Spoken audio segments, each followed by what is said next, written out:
जी अस्सलाम वालेकुम। यासीन आपके साथ हाजिर है इस मॉर्निंग ब्रीफिंग में। आज इस हफ्ते का फोर्थ वर्किंग डे है, थर्सडे है आज, और डेट है 16 अप्रैल।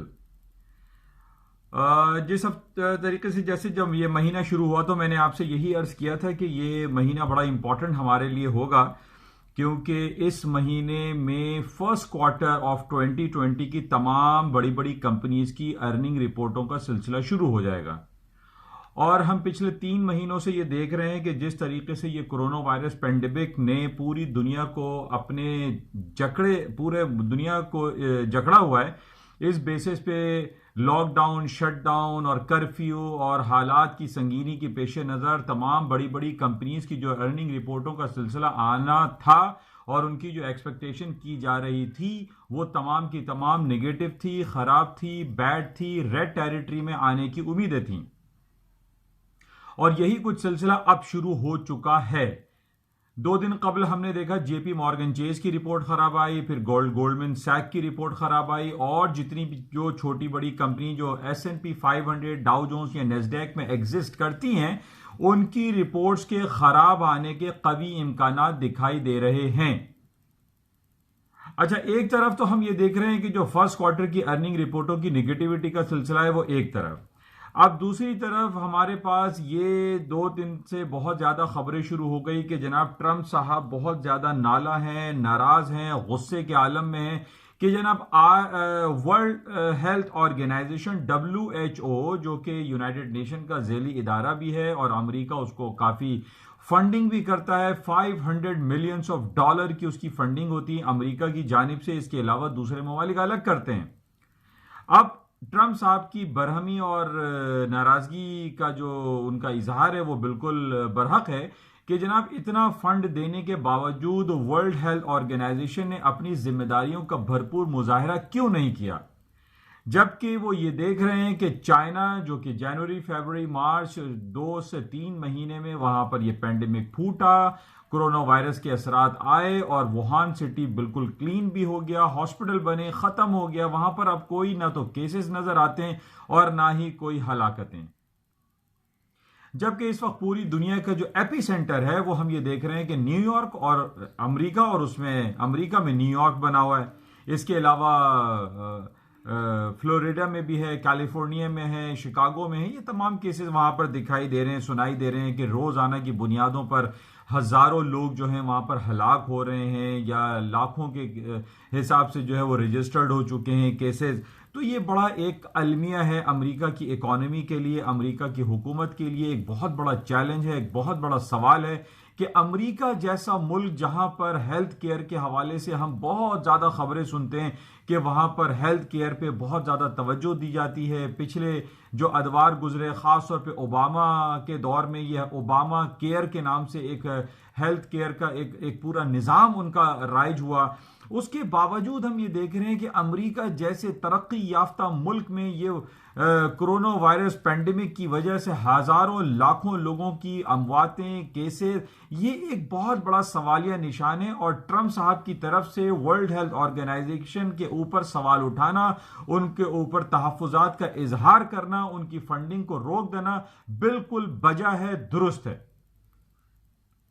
जबकि हम ये भी देख रहे हैं कि यूरोपियन यूनियन की जानिब से भी बहुत ज्यादा लोगों ने बरहमी का इजहार किया, जिस तरीके से इटली में, फ्रांस, स्पेन, जर्मनी, बरतानिया खुद यहां पर, यानी ये वो तमाम बड़े ममालिक हैं जिनके बारे में हम जैसे third world, Pakistan, India, Bangladesh, Bhutan जैसे थर्ड वर्ल्ड कंट्रीज कभी ये सोच भी नहीं सकते थे कि इन बड़े तरक्की याफ्ता ममालिक में ये संगीन सूरत हाल इख्तियार हो जाएगी। और जिन ममालिक में हम ये बात करते हैं कि वहां के मेडिकल केयर, मेडिकेशन बहुत ज्यादा जबरदस्त है, दुनिया की हाइजीन तरीन इकोनॉमीज कंसिडर किए जाते हैं अमेरिका और यूरोपियन कंट्रीज, वहां पर इस तरीके से कोरोना वायरस पैंडेमिक फूटेगा, ये एक बहुत बड़ा सवाल है कि ये इसके पीछे क्या कोई कॉन्स्पिरेसी है, ये क्या कुछ हो रहा है। ये एक आम आदमी की समझ से बालातर है। अगर ये पैंडेमिक इंडिया में फूटा होता, जैसे कुछ 10 से 15 20 साल पहले हमने ताउन की बीमारी हमने सुनी थी कि इंडिया में चूहों से ये बीमारी फैली है, पाकिस्तान में डेंगू हुआ, इसके अलावा चिकनगुनिया और डिफरेंट जो बीमारियां हैं पाकिस्तान इंडिया में वो हम सुनते हैं, तो हम तो इस बात को एक्सेप्ट कर सकते हैं कि हमारा वो हाइजीन लेवल नहीं है। हमारे पाकिस्तान, इंडिया, भूटान, बांग्लादेश, इन ममालिक में वो सफाई का निज़ाम नहीं है, वो सीवरेज सिस्टम हमारे यहाँ मौजूद नहीं है, उस तरीके से हमारे यहाँ फूड इंस्पेक्शन नहीं होता जिस तरीके से ये तरक्की याफ्ता ममालिक जो डेवलप्ड नेशन कहलाते हैं वहां पर ये कोरोना वायरस जैसे पैंडेमिक का फूटना एक बहुत बड़ा सवाल पैदा करता है कि आया ये हुआ तो कैसे हुआ। बहरहाल इस पैंडेमिक की पेश नज़र हम देख रहे हैं कि जो हमारे पास अर्निंग रिपोर्टें आ रही हैं वो नेगेटिव हैं। अमेरिका की जो डिफरेंट इकोनॉमिक इंडिकेटर्स हैं, जो अमेरिका की जॉब रिपोर्ट्स हैं, अमेरिका की रिटेल सेल्स की कल रिपोर्ट आई, बदतरीन सालों बल्कि तारीख में बदतरीन रिटेल सेल्स की तारीख तो मुझे चेक करनी पड़ेगी, लेकिन बदतरीन रिटेल सेल्स आई इस क्वार्टर की जो पिछला 3 महीने गुजरा है। तो हम तो ये देख रहे हैं कि इन ममालिक में इस तरीके से ये पैंडेमिक के बाद जो रिजल्ट्स आना शुरू हो रहे हैं, जाहिर है कि इसके नेगेटिव असरात पूरी दुनिया पर मुरत्तब होंगे, न सिर्फ अमेरिका और यूरोपियन कंट्रीज में बल्कि पूरी दुनिया जो कि इनसे मुंसलिक है और इनकी प्रोडक्ट को इस्तेमाल करती है, इनकी मेडिकल केयर को यूज करती है, ये इसके नेगेटिव इफेक्ट्स हमारी इकोनॉमीज पर भी आएंगे। बहरहाल कल रिटेल सेल्स की बहुत खराब रिपोर्ट आई, जिसके बाद हमने ये देखा कि अमेरिका की तीनों stock indices S&P, Dow Jones, Nasdaq ने लोअर साइड पे मूव शुरू कर दी और आज भी हमारे पास जो डिफरेंट रिपोर्ट्स हैं उसमें भी कोई अच्छी खबर मौजूद नहीं है। आज हमारे पास शाम में सबसे ज्यादा इंपॉर्टेंट जो न्यूज पाकिस्तानी वक्त के मुताबिक 4 बजे है वो है ओपेक की रिपोर्ट, जो कि ऑयल प्रोड्यूसिंग एक्सपोर्टिंग कंट्रीज, जो कि पिछले काफी दिनों से इस हवाले से बातें हो रही हैं कि OPEC and OPEC plus countries ने प्रोडक्शन कट का ऐलान कर दिया है। 10 मिलियन बैरल प्रोडक्शन कट हो गई है। अब मार्केटों को ऊपर जाना चाहिए। तेल की कीमतें जो 19 और 20 डॉलर चल रही हैं इनको अब $30 $40 के करीब जाना चाहिए। लेकिन मैं काफी अरसे से आपसे इस बात का इजहार कर रहा हूं कि जनाब ओपेक की प्रोडक्शन के कट सिर्फ महज 10 मिलियन के कट होने से कुछ भी फर्क पड़ने वाला नहीं है और यही वजह हम देख रहे हैं कि तकरीबन 4 से 5 दिन हो चुके हैं प्रोडक्शन कट के ऐलान के बावजूद अमेरिका में और पूरी दुनिया में जो ब्रेंट ऑयल और क्रूड ऑयल, जो WTI क्रूड ऑयल अमेरिका में ट्रेड होता है, उसकी कीमतें खातिर खा ऊपर की तरफ हायर साइड पे नहीं जा पा रही हैं। उसकी वजह मैं काफी अरसे से आपसे बयान कर रहा हूं। एक तो जो ओपेक प्लस का जो एक ऑयल प्राइस जंगी कैफियत चल रही है, प्लस हमारे पास ये खबरें हैं कि जनाब 2035 में पूरी दुनिया से या बरतानिया से पेट्रोल की बनाए से इस्तेमाल होने वाली व्हीकल्स को खत्म कर दिया जाएगा। क्लाइमेट चेंज के हवाले से, माहौलियाती आलूदगी के हवाले से तेल को खत्म करने की बातें हो रही हैं और इसके अलावा जो कोरोना वायरस पैंडेमिक की वजह से ये जो पूरी दुनिया अताप का शिकार है और लॉकडाउन और शटडाउन सिचुएशन, कहीं कर्फ्यू की वजह से ना तो जहाज चल रहे हैं, ना ट्रक हैं, ना बसें हैं, ना हमारी आपकी गाड़ियां चल रही हैं, तो कहां से इस्तेमाल होगा पेट्रोल? पेट्रोल के जितने भी रिजर्व्स हैं, सुपर टैंक्स हैं, वो सारे के सारे भरे हुए हैं। वो और जबकि हम ये देख रहे हैं कि जो प्रोडक्शन है, जो पैदावार की है के सिलसिले हैं, वो मुसलसल बरकरार हैं। अमेरिका हो, रूस हो, बरतानिया हो, या आपका सऊदी अरेबिया हो, वेनेजुएला हो, कंबोडिया हो, नाइजीरिया हो, ये तमाम के तमाम ममालिक प्रोडक्शन जो है वो पैदा करते चले जा रहे हैं। उन्होंने अपने जो ऑयल रिजर्व्स हैं या ऑयल के जो वेल्स हैं, जो कुएं हैं, उनको टोटली बंद नहीं किया है। अच्छा, एक बात बड़ी इंपॉर्टेंट यहां पर मैं आपको बता दूं कि ये प्रोडक्शन को जीरो या बंद नहीं कर सकते, क्योंकि जो टेक्निकलिटीज हैं, जो वेल्स बनाए जाते हैं जिसमें से तेल निकाला जाता है, जो रिग्स बनाई जाती हैं समंदर के बीचों में, उनमें से आप उनकी जो प्रोडक्शन है, उनकी जो तेल निकालने की सलाहियत है, उसको बंद नहीं किया जा सकता, उसको जीरो नहीं किया जा सकता, क्योंकि ऑयल निकालने के जो तरीके हैं उसमें अगर उसको जीरो कर दिया जाए, उनके टैंक्स को या उनके तेल निकालने की जो मशीनों को बंद कर दिया जाए, तो वो परमानेंट बंद हो जाते हैं। फिर उसमें से आप तेल नहीं निकाल सकते। इस वजह से ये मजबूरी है उन वेल्स की, उन तमाम लोगों के काम करने वालों की, कि वो तेल निकालने की जो रिग्स हैं, जो वेल्स हैं, उनको बंद नहीं किया जा सकता। ये बड़ा इंपॉर्टेंट पॉइंट है कि उनको बंद नहीं किया जा सकता। इसका मतलब है कि अगर 10 मिलियन बैरल के बजाय ये 20 मिलियन 30 मिलियन बैरल भी प्रोडक्शन को कट कर दें, उसके बावजूद भी जो पैदावार की सलाहियत है उसको खत्म नहीं किया जा सकता। अगर वेल्स को ऑफ कर दें, बंद कर दें, जीरो कर दें, तो ये बिलियंस एंड ट्रिलियंस डॉलर का लॉसेस हो सकते हैं उन वेल्स को, उन रिग्स को दोबारा से खोलने के लिए, या आप कह लीजिए कि उस वेल्स में से आप तेल दोबारा नहीं निकाल सकते। तो ये तो एक समझने वाली चीज है कि चाहे ये 10 मिलियन क्या 30, 40, 50 मिलियन भी बैरल की कटौती कर दें, उसके बावजूद भी प्रोडक्शन बरकरार रहेगी और तेल की कीमतें ऊपर की जानिब नहीं जा सकती। अच्छा, इसके अलावा कल है जुमा है, फ्राइडे है। ऑयल की जो नेक्स्ट कॉन्ट्रैक्ट स्टार्ट होने वाला है, जून कॉन्ट्रैक्ट, वो $7 प्लस चल रहा है। अभी जो हमारे पास जो मई कॉन्ट्रैक्ट है जो $19 और $20 चल रहा है, उसके अलावा जो जून कॉन्ट्रैक्ट है जो रोल ओवर के बाद होगा, वो आपको $7 ऊपर मिलेगा, $8 ऊपर मिलेगा। यानी वो तमाम हजरात जो ये समझ रहे हैं कि जनाब हम 19 या $20 पर क्रूड ऑयल को खरीद लेंगे तो हम जो है इसमें जो है लॉसेस के चांसेस कम हो जाएंगे, ये उनकी खाम ख्याली है, उनकी भूल है। क्योंकि $20 के बाद उनको जब $27 का रोल ओवर मिलेगा, उसमें उनको ह्यूज लॉसेस बियर करने पड़ेंगे। तो बहरहाल इस पॉइंट को आप बड़े गौर से रखें और मलूज़े खातिर रखें इस बात को। अच्छा, इसके अलावा टेक्निकलिटीज तो मैं आपसे बयान नहीं कर सकता कि ऑयल का कल भी 19.21 का लो था, उसके बाद मार्केट ऊपर थोड़ी सी गई, लेकिन अभी भी हम देख रहे हैं प्रेशर बहुत ज्यादा है, मार्केट डाउन साइड पे जाने के बहुत ज्यादा इंडिकेशंस मौजूद हैं। अच्छा, इसके अलावा मैं रोज आपसे ये कहता हूं कि दुनिया में बहुत सारे ममालिक ऐसे हैं जो कि अपना क्रूड ऑयल निकाल रहे हैं, अपना तेल निकाल रहे हैं, और वो $5, $6, $10, $8 पर बैरल के हिसाब से मार्केट में सेल आउट कर रहे हैं। इसलिए इस तेल में बहुत ज्यादा पोटेंशियल एग्जिस्ट नहीं कर रहा है।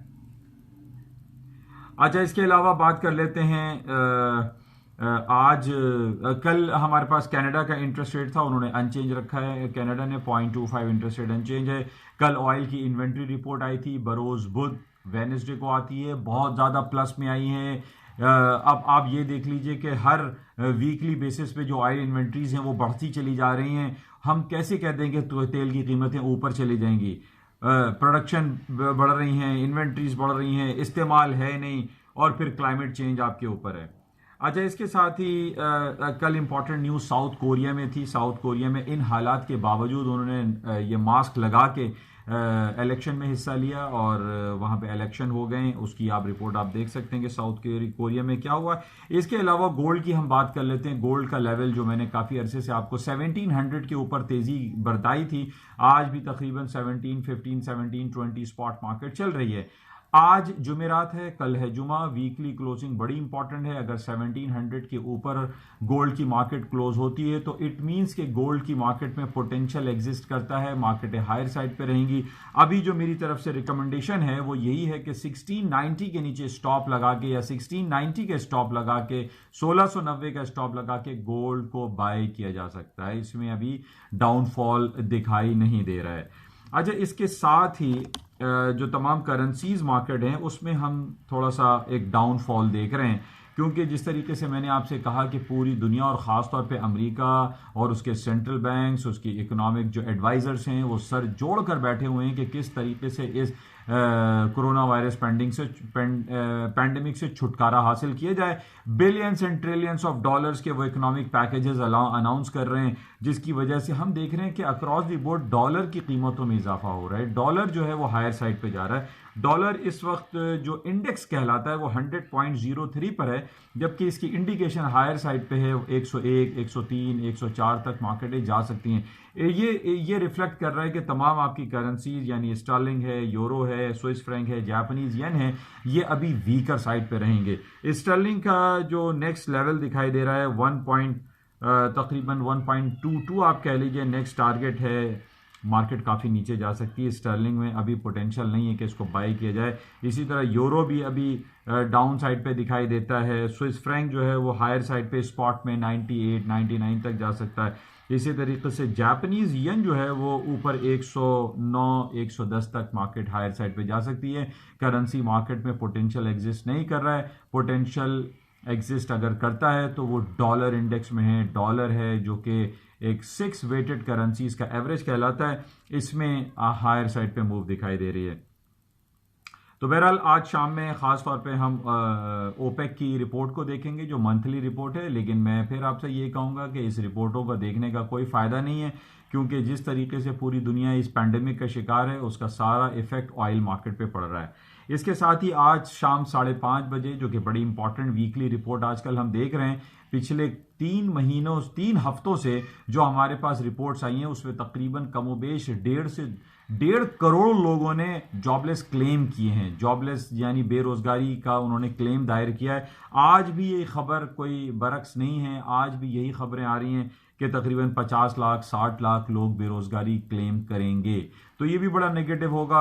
ओवरऑल जो अमेरिका की स्टॉक मार्केट है उसमें इस पैंडेमिक की वजह से वो ठीक है, तमाम इकोनॉमिक पैकेजेस जो है वो अनाउंस किए जा रहे हैं, लेकिन चूंकि ये महीना चल रहा है आपकी अर्निंग रिपोर्टों का, इसकी वजह से काफ़ी निगेटिविटी पाई जा रही है, जिसकी वजह से हम देख रहे हैं कि अमेरिका की स्टॉक मार्केट, पूरी दुनिया की स्टॉक मार्केट डाउन साइड पर है। और उसकी वजह हम ये भी कह सकते हैं कि कल 2 दिन पहले जो IMF की रिपोर्ट आई थी जो ग्लोबल ग्रोथ के हवाले से थी वो काफ़ी निगेटिव थी और वो डिस्काउंटेड रिपोर्ट थी, क्योंकि हम सबको पता है कि पिछले 3 महीनों में क्या हुआ है। पूरी दुनिया जो है वो घरों में मुकीद है, बंद है और सब लोग कोई काम नहीं कर पा रहे हैं। तो बहरहाल आज की ये ताज़ा तरीन सारी सूरत हाल थी, आपके साथ शेयर की गई। इंशाल्लाह राब्ते में रहेंगे। और जाते हुए मैं आपसे ये रिक्वेस्ट ज़रूर करूंगा, इस यूट्यूब चैनल को जिसका नाम NI on market by Yasin है, इसको लाइक करें, शेयर करें, सब्सक्राइब करें और बेल आइकन भी दबाइए ताकि आपको वो तमाम अपलोड जो मेरी तरफ से डेली बेसिस पर जाती हैं वो आपको वक्त पे मिल सकें और आप उसको सुन सकें। इसके साथ ही फेसबुक पर भी इसका पेज है NI on market by Yasin, उसको आप लाइक करें। Thank you.